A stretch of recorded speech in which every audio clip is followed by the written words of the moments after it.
Assalamualaikum warahmatullahi wabarakatuh. Kami dari kelompok 3 akan menjelaskan materi mengenai sistem perencanaan pendidikan.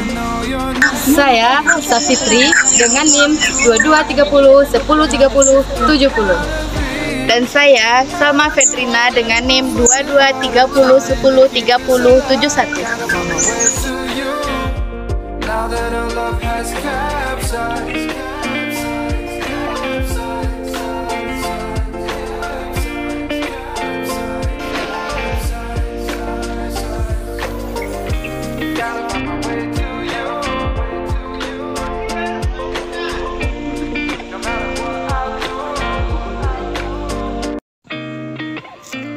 Baiklah, saya akan menjelaskan konsep dasar sistem pendidikan. Pada dasarnya, sistem perencanaan pendidikan atau yang disebut dengan manajemen pendidikan, jika dilakukan dengan mengacu pada muatan tertentu, dapat mengikuti arah dan tujuan yang jelas, serta berdaya guna dan sesuai dengan muatan kurikulum yang relevan.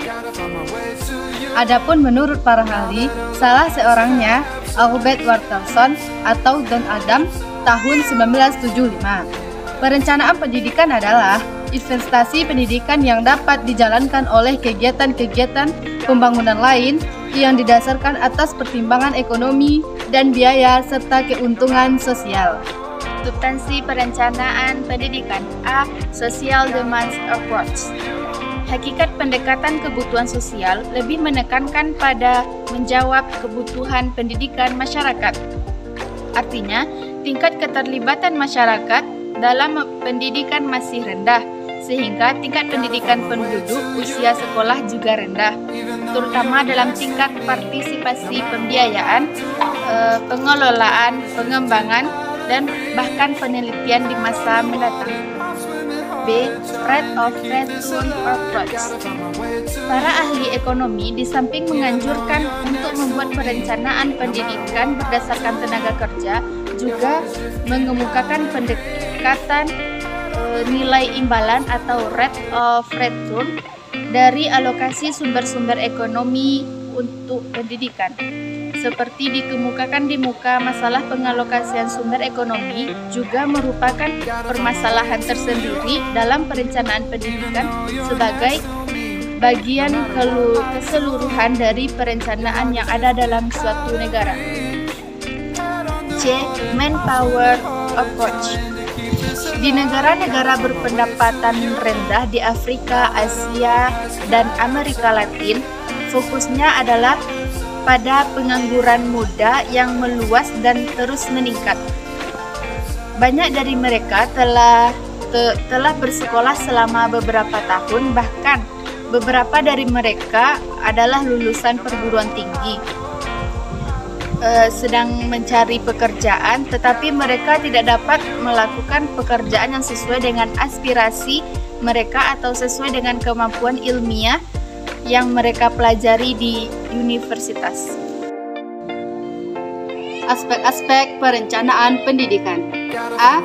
Aspek kualitatif dan aspek kuantitatif dalam perencanaan pendidikan. Perencanaan pendidikan memang membutuhkan dua aspek tersebut. Perancangan pendidikan tidak bisa hanya menekankan pada satu aspek saja, seperti kuantitas. Tetapi, perencanaan juga harus mempertimbangkan kualitas, karena pembangunan pendidikan tidak hanya sebatas perluasan kuantitatif.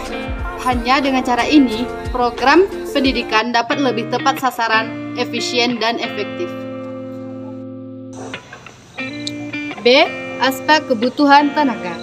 Perencanaan pendidikan mulai berfokus pada pemenuhan permintaan tenaga kerja menurut KOMS tahun 1967. Penggunaan sektor ekonomi non-produktif yang menyerap biaya. Tetapi, perencanaan dan cobalah untuk mengontrol pendaftaran siswa dan hasil mereka sehingga sesuai dengan model permintaan tenaga kerja yang masuk akal oleh para ekonomi untuk ekonomi yang sehat. C. Aspek efisiensi. Agar sistem pendidikan menjadi efisien dan efektif, diperlukan rencana terpadu yang menghubungkan perangkat dan input lingkungan dalam proses perencanaan untuk meningkatkan efisiensi pengelolaan sistem pendidikan untuk menghasilkan lulusan yang berkualitas dan melalui pemanfaatan sumber daya pendidikan. Sistem Perencanaan Pendidikan Nasional. Sistem Perencanaan Pendidikan Nasional adalah untuk melaksanakan tujuan suatu rumusan rancangan kegiatan ditetapkan berdasarkan visi, misi, dan memuat langkah atau prosedur dalam proses mencapai pendidikan merupakan alat kontrol pengendalian perilaku warga satuan. Titik perencanaan pendidikan. Setiap departemen di pemerintah mempunyai rencana strategis atau Renstra. Hampir semua daerah menjadikan peningkatan kualitas SDM sebagai salah satu. Akan tetapi, proyeksi pendidikan 5 tahun ke depan belum tentu. Oleh sebab itu, Renstra hanya sebagai langkah kebijakan-kebijakan yang akan diambil atau direncanakan di atas kertas saja. Dalam pelaksanaannya, banyak yang menyimpang dalam hal riset. Praktik perencanaan pendidikan. 1. Hasil riset. 2. Analisis manfaat biaya. 3. Mengukur biaya pendidikan. 4.